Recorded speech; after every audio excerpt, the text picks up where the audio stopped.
Welcome to intellectuals Avenue. आज हम Aristotle के कंसेप्ट ऑफ ट्रेजेडी को डिस्कस करेंगे।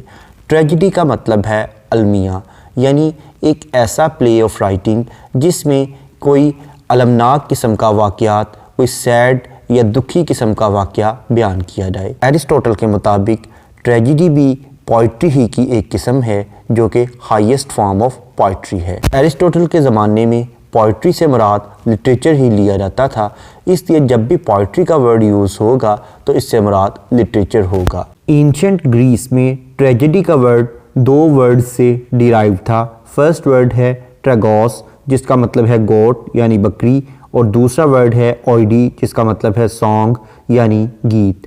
तो ट्रेगोस और ओइडी को मिलाकर उस वक़्त ट्रेजेडी को ट्रेगोइडी कहा जाता था, जिसका मतलब था गोट सॉन्ग।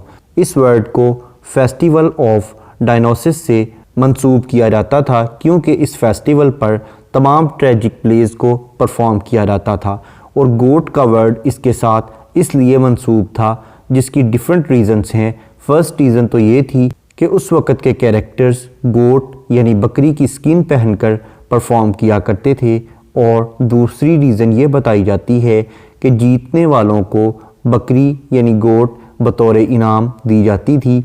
और थर्ड रीज़न ये है कि इस फेस्टिवल में बकरियों को यानी गोट्स को सेक्रीफाइस किया जाता था।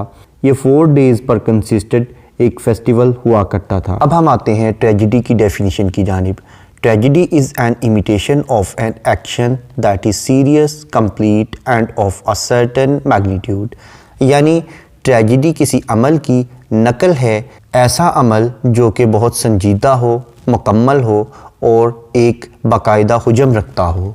In language embellished with each kind of artistic ornament, और इसकी ज़ुबान जो है वह तमाम फ़नकाराना महारतों के साथ मुज़य्यन होनी चाहिए। The several kinds being found in separate parts of the play in the form of action not of narrative. और ये किसी प्ले में एक्शन की शक्ल में होनी चाहिए, यानी इसे बाकायदा परफॉर्म करना चाहिए, और ये बयानिया शक्ल में नहीं होनी चाहिए, यानी कोई नैरेटर इसको बयान नहीं कर, बल्कि तमाम कैरेक्टर्स स्टेज पर इसे खुद परफॉर्म करते हैं।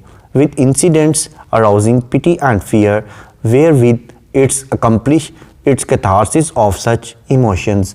यानी इसमें पिटी एंड फियर यानी रहम और खौफ के ज़रिए जितने भी ऑडियंस हैं उनके जज्बात को उभारा जाता है। अब हम इस डेफिनेशन को एनालाइज करते हैं। सबसे पहले तो ये किसी एक्शन की इमिटेशन है। इमिटेशन का मतलब है नकल करना।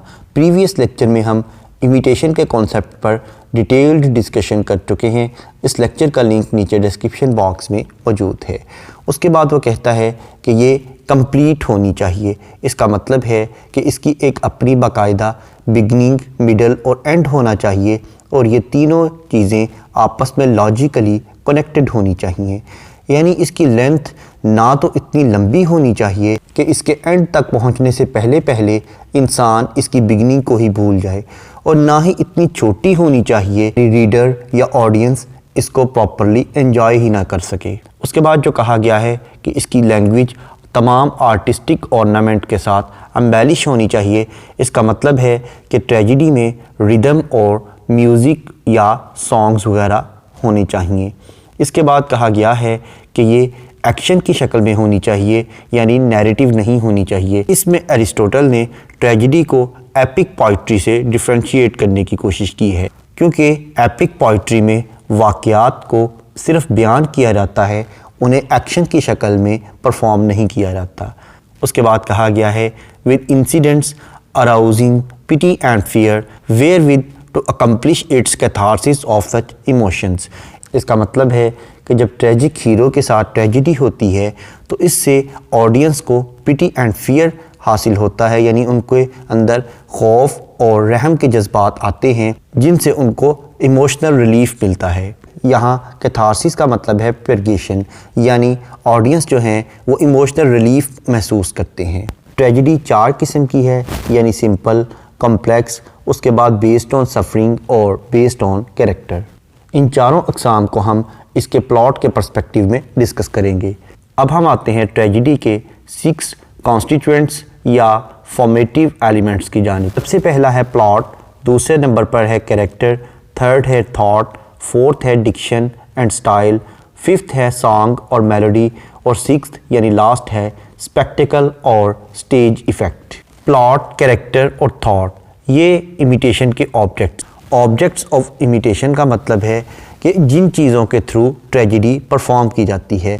उसके बाद डिक्शन और सॉन्ग मीडियम ऑफ इमिटेशन है। मीडियम का मतलब है कि कौन से वो टूल्स हैं जिसके ज़रिए ये काम किया जाता है, तो इसलिए डिक्शन और सॉन्ग ट्रेजेडी के मीडियम ऑफ इमिटेशन हैं।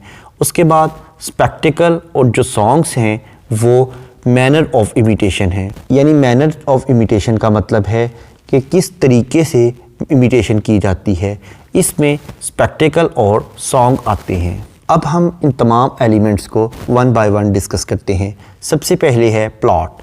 प्लॉट को एरिस्टोटल ने एक लिविंग ऑर्गन डिक्लेयर किया है, यानी ये एक ज़िंदा एलिमेंट है और ट्रेजेडी के तमाम एलिमेंट्स में सबसे ज़्यादा अहमियत का हामिल है। इसके अलावा प्लॉट ही को ट्रेजेडी की रूह यानी सोल डिक्लेयर किया गया है। एरिस्टोटल के मुताबिक स्टोरी में जितने भी वाक़यात हैं उनकी अरेंजमेंट, उनका लॉजिकल सीक्वेंस प्लॉट कहलाता है। यानी उन वाक़यात को किस तरह से तरतीब देना है कि उनके अंदर एक लॉजिकल सीक्वेंस पाया जाए, इसे प्लॉट कहते हैं। इसकी लंबाई दरमियानी होनी चाहिए, मुनासिब होनी चाहिए, ताकि इसे ऑडियंस अच्छी तरह से मेमोराइज़ कर सकें, याद रख सकें। इसके अलावा एरिस्टोटल का कहना है कि the plot must be whole, यानी प्लॉट जो है ये एक अपने अंदर जामियत रखता हो, कंप्लीट इन इटसेल्फ, अपने अंदर मुकम्मल होना चाहिए, एंड ऑफ सर्टेन लेंथ, यानी ये एक ख़ास किस्म की लेंथ रखता हो। यानी इसका मतलब है कि इसकी प्रॉपर बिगनिंग, मिडल और एंडिंग होनी चाहिए, और इसमें तमाम वाक़यात को इस तरह से रखना चाहिए कि अगर इसमें से एक भी वाक़या को निकाल दिया जाए तो पूरे के पूरे प्लॉट पर, पूरी की पूरी कहानी पर उसका असर पड़े और बाकी वाक़यात आसानी से समझ में ना आ सकें। उसके बाद प्लॉट की इकसाम बयान की गई हैं। एक सिंपल प्लॉट है और दूसरा कॉम्प्लेक्स प्लॉट है, लेकिन एरिस्टोटल कॉम्प्लेक्स प्लॉट को ज़्यादा तरजीह देता है। सिंपल प्लॉट ऐसा प्लॉट है जिसमें कोई पेरिपेशिया या डिस्कवरी नहीं पाई जाती, यानी ये प्लॉट जिस तरह से शुरू होता है बिल्कुल तरतीब के साथ एंड तक चलता है। यानी इसमें ना तो कोई ट्रेजिक फ्लॉ होता है और ना ही एंड पर किसी किस्म की कोई डिस्कवरी होती है, यानी ना तो इसमें कोई रूटीन से हटकर वाक़या होता है जो कि ट्रेजेडी का बायस बने, और ना ही उसके असरात दिखाई देते हैं, जबकि कॉम्प्लेक्स प्लॉट में ये दोनों चीज़ें पाई जाती हैं। इसीलिए एरिस्टोटल इडिपस रेक्स के प्लॉट को बहुत अच्छा प्लॉट डिक्लेयर करता है, और पोइटिक्स भी एरिस्टोटल ने सोफोक्लीज की डेथ के 50 ईयर्स के बाद उसके प्ले यानी इडिपस रेक्स से इन्फ्लुएंस होकर ही लिखी थी। एरिस्टोटल सोफोक्लीज की ट्रेजेडी यानी इडिपस रेक्स को बहुत ज़्यादा आइडियलाइज़ करता था। उसी की बेस पर अगरचे पोइटिक्स लिखी गई, लेकिन इडिपस रेक्स पोइटिक्स के तमाम असूलों पर भी प्रॉपरली पूरा नहीं उतरता। इसके अलावा एरिस्टोटल ने एपिसोडिक प्लॉट को बहुत ही बदतरीन प्लॉट कहा है, क्योंकि ऐसे प्लॉट में कोई बाकायदा कॉज और इफ़ेक्ट नहीं होता, यानी वाक़यात के दरमियान कोई लॉजिकल सीक्वेंस नहीं पाया जाता। तो इससे ये साबित होता है कि एरिस्टोटल हमेशा से वाक़यात को लॉजिकली और ऑर्गेनिकली डिज़ाइन करने की फेवर करता रहा है। इसके बाद प्लॉट की 3 यूनिटीज़ का वो जिक्र करता है, जिसमें unity of time, unity of place और यूनिटी ऑफ एक्शन है। यूनिटी ऑफ टाइम का मतलब है कि पूरे का पूरा प्ले मैक्सिमम 24 आवर्स के अंदर अंदर ख़त्म हो जाना चाहिए, और यूनिटी ऑफ प्लेस का मतलब है कि पूरे का पूरा प्ले एक ही जगह पर परफॉर्म किया जाना चाहिए, और यूनिटी ऑफ एक्शन का मतलब है कि तमाम छोटे बड़े एक्शंस एक ही एक्शन के साथ कनेक्टेड होने चाहिए और उनमें एक सीक्वेंस होना चाहिए। इसके अलावा प्लॉट ही से रिलेटेड कुछ मज़ीद टर्म्स हैं, जैसा कि मैग्लोसाइकिया, इसका मतलब है ग्रेटनेस ऑफ सोल, यानी रूह का अजीम होना। नेक्स्ट है पेरिपेशिया, इसे रिवर्सल भी कहते हैं। इसका मतलब है कि किसी कैरेक्टर का या ट्रेजिक हीरो का हाई से लो रैंक पर आ जाना। नेक्स्ट है हमाशिया, इसका मतलब है एरर ऑफ जजमेंट। ये किसी भी बेस पर हो सकता है। ये ट्रेजिक हीरो की छोटी सी गलती जैसा कि उसके प्राइड या उसकी लाइल्मी की बेस पर होता है। नेक्स्ट है ह्यूब्रिस, इसका मतलब है बहुत ज़्यादा तकब्बुर। नेक्स्ट है एनाग्नोरिसिस, इसका मतलब है किसी चीज़ की डिस्कवरी। इसे रिफ्लेक्शन भी कहा जाता है, यानी जब किसी कैरेक्टर को या ट्रेजिक हीरो को इस बात का इल्म हो जाता है कि कोई चीज़ गलत हो रही है।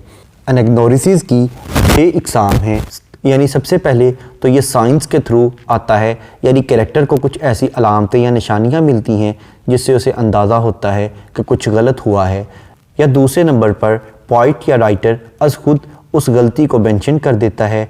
तीसरे नंबर पर मेमोरी यानी यादों के थ्रू राइटर को कोई ऐसा वाक़या याद आ जाता है जिसके थ्रू उसे पता चल जाता है कि उसे कोई गलती सरजद हुई है। चौथे नंबर पर लॉजिकली वो इस बात को समझ जाता है, यानी जो वाक़यात रूनुमा हो रहे हैं वो मेरी इस गलती की वजह से हो रहे हैं। या पाँचवें नंबर पर कोई दूसरा कैरेक्टर बाकायदा उस राइटर को इन्फॉर्म करता है कि तुम्हारी इस गलती की वजह से तुम इस ट्रेजिक फ्लॉ का शिकार हुए हो। छठे नंबर पर उस वक़्त रूनुमा होने वाले वाक़यात ऑटोमेटिकली ये शो कर रहे होते हैं कि इसके रिज़ल्ट के तौर पर ट्रेजिडी रूनुमा होने वाली है। नेक्स्ट है कैथारसिस, इसका मतलब है purify emotions through pity and fear, यानी रहम और खौफ के ज़रिए जज्बात को प्योरीफाई करना, जज्बात का तज़किया करना। नेक्स्ट है सफ़रिंग, अगर सफ़रिंग को डायरेक्ट दिखा दिया जाए, परफॉर्म कर दिया जाए तो ये ट्रेजिक हीरो की तौहीन है, इसलिए इसे जस्ट मेंशन करना चाहिए, बाकायदा इसे परफॉर्म नहीं करना चाहिए। और नेक्स्ट है पैथोस, इसका मतलब है ट्रेजिक हीरो की बुरी हालत दिखाना। उसके बाद पॉइंट के मीनिंग्स बयान किए गए हैं, लेकिन एरिस्टोटल इन तमाम मीनिंग्स में प्लॉट मेकर को सबसे ज़्यादा तरजीह देता है। वो कहता है कि अच्छा पॉइंट एक अच्छा प्लॉट मेकर होता है। इन तमाम एलिमेंट्स को मद्देनज़र रखते हुए एंड पर हम इस नतीजे पर पहुँचे हैं कि एक ट्रेजिक प्लॉट में एक ट्रेजिक हीरो हमार्शिया के ज़रिए एनाग्नोरिसिस और पेरिपेशिया के ज़रिए कैटास्ट्रॉफी तक पहुंचता है। यानी हमार्शिया का मतलब है एरर ऑफ जजमेंट, यानी जो ट्रेजिक हीरो है वो एरर ऑफ जजमेंट का शिकार होता है, उसे कोई गलत फहमी होती है जिसकी बुनियाद पर वो एनाग्नोरिसिस में चला जाता है, यानी इसका मतलब है वो किसी चीज़ को इग्नोर करता है। लेकिन उसके बाद पेरिपेशिया की स्टेज आती है, इसका मतलब है कि जब ट्रेजिक हीरो को इस बात का इल्म होता है वो हाई रैंक से लो रैंक पर आ चुका होता है, यानी वो ट्रेजिडी का शिकार हो चुका होता है और एंड पर कैटास्ट्रॉफी यानी तबाही उसका मुकद्दर बन जाती है।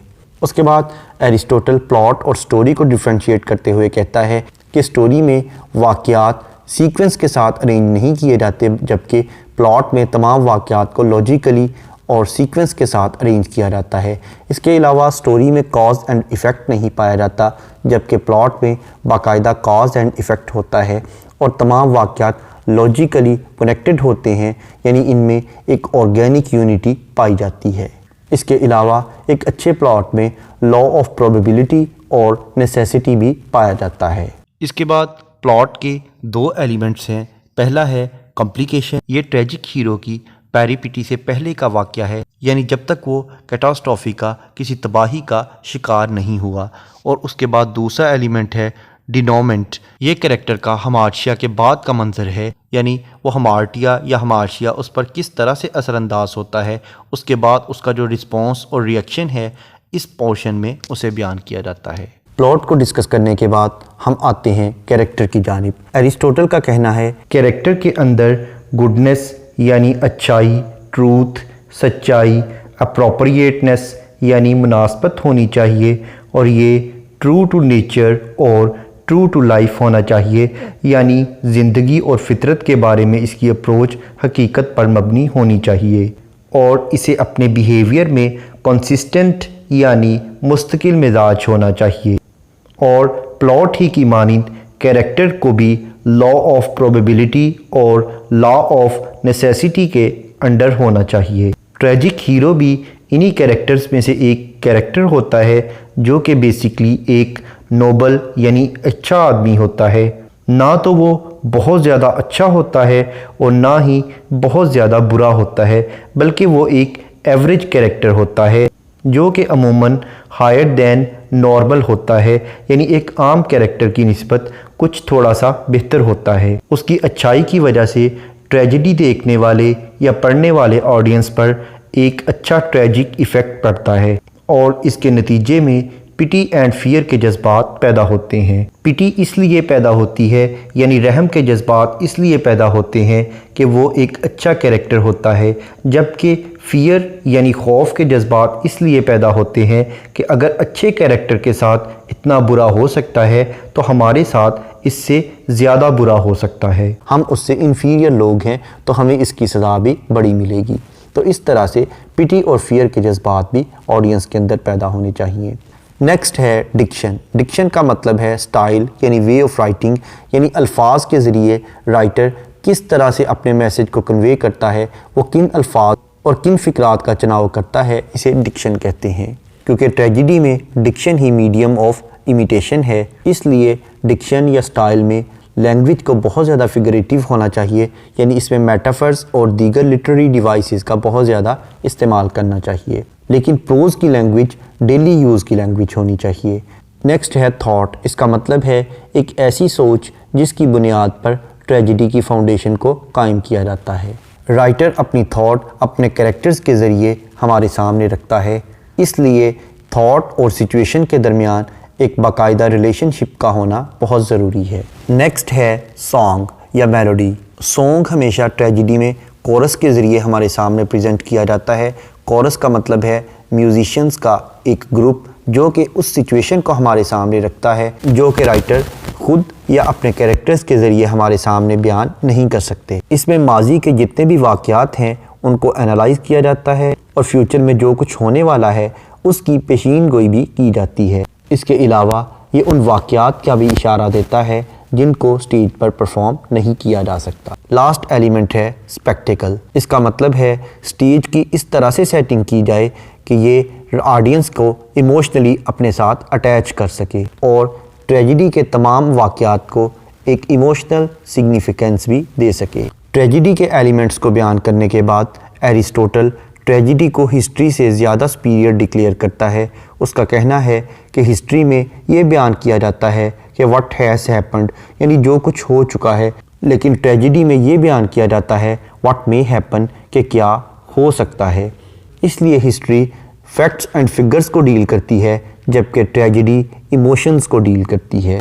इसके अलावा वो ट्रेजेडी को एपिक पोइट्री और कॉमेडी से भी ज़्यादा सुपीरियर डिक्लेयर करता है।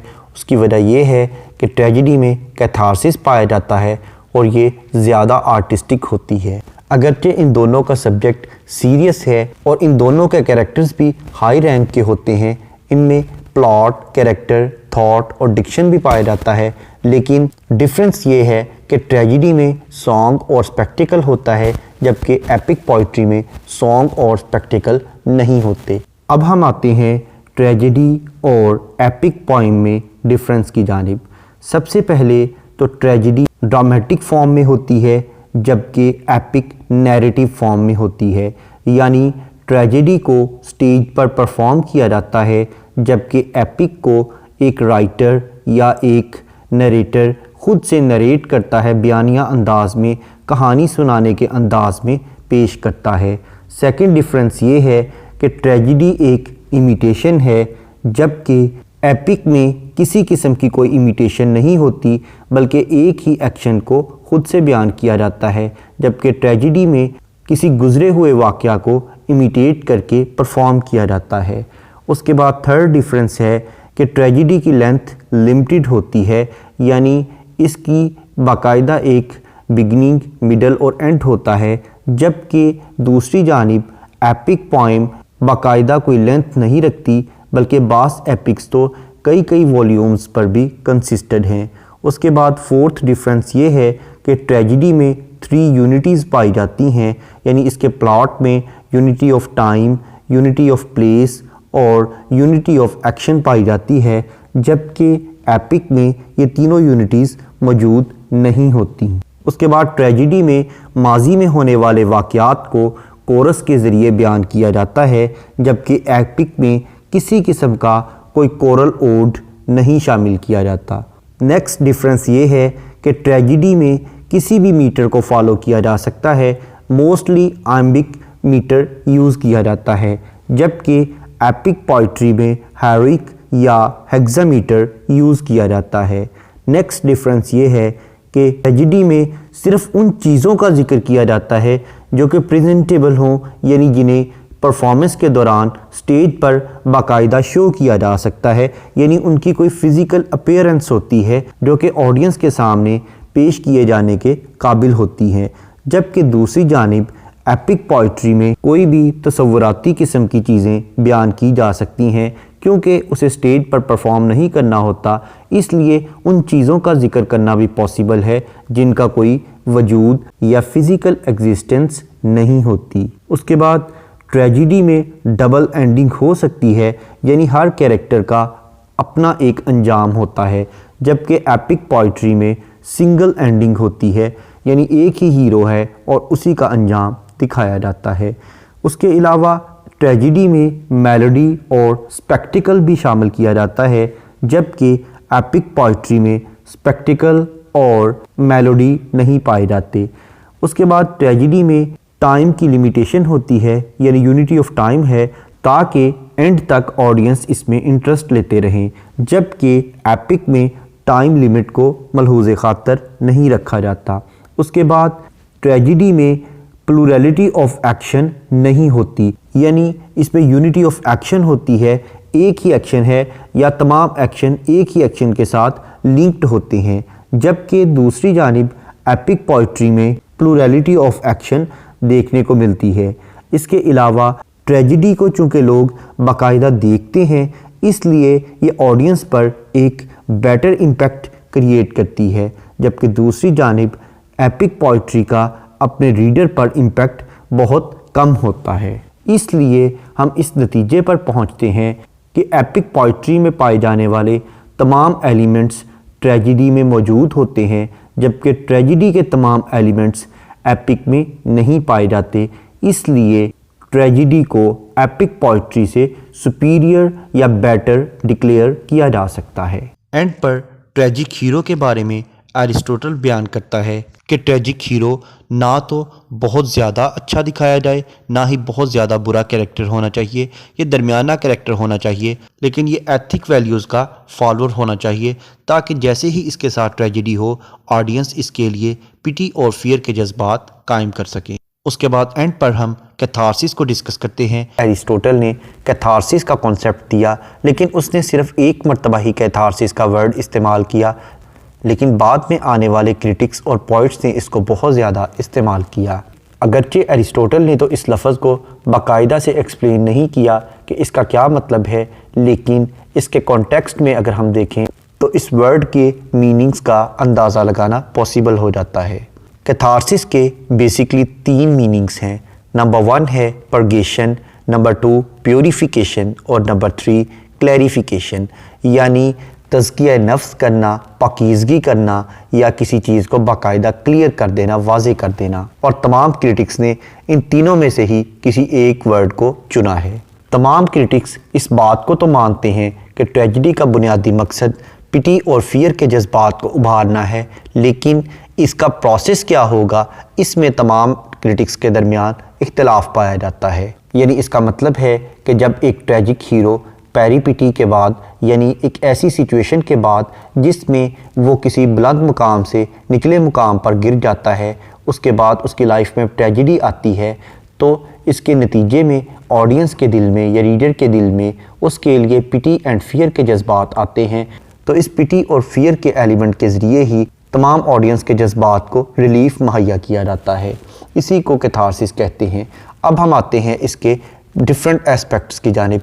सबसे पहले हम इसका पैथोलॉजिकल एस्पेक्ट डिस्कस करते हैं। कैथारसिस को एक मेडिकल मेटाफर के तौर पर लिया गया, यानी जिसका मतलब था परगेशन, यानी जज्बात का तज़किया या सफाई करना। यानी जिस तरह से मेडिसिन का जिस्म पर असर होता है, इसी तरह कैथारसिस का इंसान के जज्बात पर असर होता है।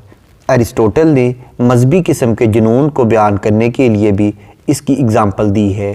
उसके बाद न्यू क्लासिकल एरा में भी इस टर्म को एलोपैथिक ट्रीटमेंट का मद्देमुकाबल डिक्लेयर किया गया और ये कहा गया कि पिटी और फियर के जो एलिमेंट्स हैं वो जज्बात को बाहर निकालने का ज़रिया हैं। जैसा कि थॉमस टेलर ने कहा कि हमें बुरे लोगों की बदकिस्मती से इस बात का यकीन हो जाता है कि हमने बुरे कामों से बचना है जो कि उन्होंने किए और वो इस बुरे नतीजे पर पहुँचे। लेकिन F.L. ल्यूकास कैथारसिस के मेडिकल मेटाफर होने के नज़रिया को रिजेक्ट करता है। वो कहता है कि थिएटर एक हॉस्पिटल नहीं है जहाँ पर हमारे इमोशनल ट्रीटमेंट की जा सके।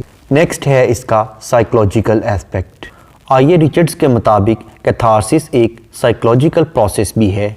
उसका कहना है कि पिटी और फियर ये दोनों जज्बात जो हैं, अगर इन दोनों में बैलेंस हो जाए तो ये इंसान को रिलीफ मुहैया करते हैं। नेक्स्ट है इसका एथिकल एस्पेक्ट। जॉन गैसनर ने कहा है कैथारसिस के थ्रू हम एस्थेटिक प्लेयर हासिल कर सकते हैं और हमें इस बात का यकीन हो जाता है कि इस पूरी की पूरी दुनिया में एक डिवाइन लॉ चल रहा है जो कि इस पूरी की पूरी कायनात को अपने अहाते में लिए हुए है। इसलिए इंसान को उसकी गलती की सज़ा लाजमन मिलती है। इसलिए हमें चाहिए कि हम एथिकल वैल्यूज़ को हमेशा फॉलो करते रहें। उसके बाद रिनाइसेंस एरा को अगर हम देखें तो इसमें तमाम क्रिटिक्स का यही मानना था कि ट्रेजेडी हमारे इमोशंस को तब्दील करने में एक हेल्पर का रोल प्ले करती है।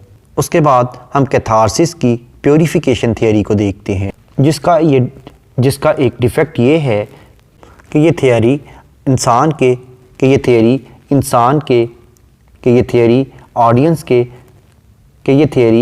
ऑडियंस की नफ्सियात को ऑक्यूपाई करती है, यानी उनकी नफ्सियात पर गलबा पा लेती है। एरिस्टोटल कैथारसिस को एक पोइटिक आर्ट के तौर पर पेश कर रहा था, लेकिन क्रिटिक्स ने इसे साइकोलॉजी की एक टर्म बनाकर महदूद कर दिया।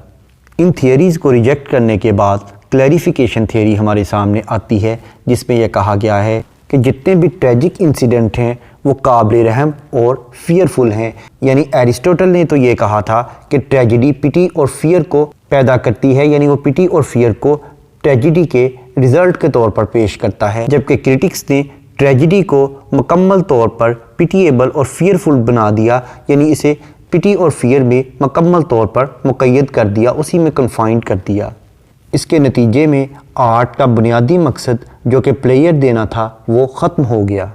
इसलिए क्लैरिफिकेशन थियरी का यही मौक़िफ़ है कि कैथारसिस का बुनियादी मकसद यूनिवर्सल लॉ को समझना है जो कि इंसान की ज़िंदगी को कंट्रोल किए हुए है, और वो यही है कि ट्रेजिडी में जब भी कोई बुरा करता है तो उसको कैटास्ट्रॉफी का सामना करना पड़ता है, जिसके नतीजे में हमें पिटी एंड फियर हासिल होता है, लेकिन इसके साथ साथ हमें प्लेयर भी हासिल होती है। इसलिए कैथारसिस ना तो मेडिकल ग्राउंड्स पर देखना चाहिए, ना रिलीजियस ग्राउंड्स पर, और ना ही इसे मॉरल और इंटेलेक्चुअल टर्म्स में देखना चाहिए, बल्कि इसकी अपनी एक यूनिवर्सल सिग्निफिकेंस है। इसी के पर्सपेक्टिव में हमें इसे जज करना चाहिए। मॉडर्न इरा के तमाम क्रिटिक्स क्लैरिफिकेशन थियरी को प्रेफर करते हैं क्योंकि ये थियरी साइकोलॉजी की बजाय लिटरेचर पर बेस करती है, और इसके अलावा ये अरिस्टोटल के रियल कॉन्सेप्ट ऑफ कैथारसिस को भी सपोर्ट करती है।